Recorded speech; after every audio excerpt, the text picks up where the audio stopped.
published 1722 EDT, the 13th of September 2017, updated 2148 EDT, the 13th of September 2017. Watch and computer chip makers saw millions wiped off the share prices yesterday following the launch of the new iPhone by Apple. Global stocks took a hit over fears that the latest model of the Apple Watch would eat further into the sales of the traditional watchmakers. Apple has already overtaken Swatch as the world's leading watch firm, and others fretted that companies that supply technology for the iPhone, many of them based in the UK, would be swamped by demand and unable to hit sales targets. Yesterday, Swiss firm Swatch sank by 3.9% as investors anticipated gadget lovers would go wild for the new product. The Apple Watch will for the first time allow users to make calls and send messages without a connected iPhone. It also has more advanced fitness tracking features, such as heart rate monitors and workout plans, at a time when devices such as these are flying off the shelves. Analysts feared Swatch low-price products will fall out of favor with buyers.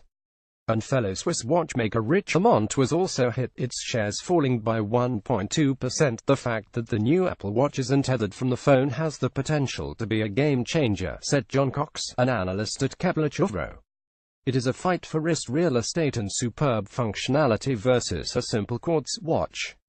In many cases the quartz watch is going to lose. Last year, consumers bought 21.1 meters smartwatches around the world, largely led by sales of the Apple Watch, according to industry trackers Strategy Analytics.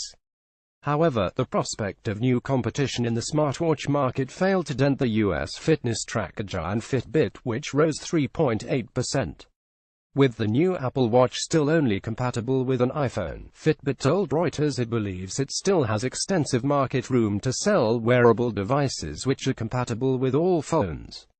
While tech fans digested the new products, investors were more caught up by the fact that Apple also announced that it will not be shipping its completely redesigned iPhone X until November 3. This is later than expected by markets and more than a month after the iPhone 8 its other new release.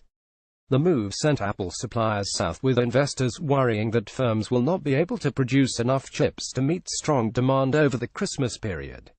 Nevertheless, some analysts warned that consumers could be unwilling to pay the hefty £999 price tag for the top-of-the-range iPhone X, which offers features such as wireless charging and face recognition. After rallying for weeks in the run-up to the iPhone launch, British semiconductor maker IQE, which makes parts for Apple's 3D technology, sank by 7%, or 10.25p, to 136.75p yesterday, wiping some £70 million off its market value. Meanwhile, Imagination Technologies, the iPhone chipmaker embroiled in a long-running dispute with Apple, sank 5.1%, or 7.25p, to 135.75p. And LED, which also supplies electronic parts to Apple, fell 2.7%, or 4p, to 147p.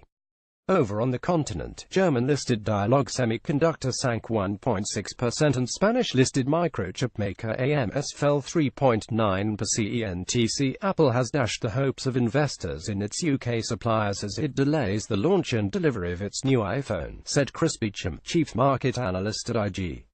For these firms the blow is a tough one to take. They essentially live or die by the tech titans' decisions. Shareholders don't like the sound of delays in shipping, especially in the run-up to the all-important Christmas period. Will all the hype have evaporated by the time deliveries begin? Michael Van Dulken, head of research at Exendo Markets, said the very hefty price tag may curb near-term demand on both sides of the Atlantic before prices are revised down.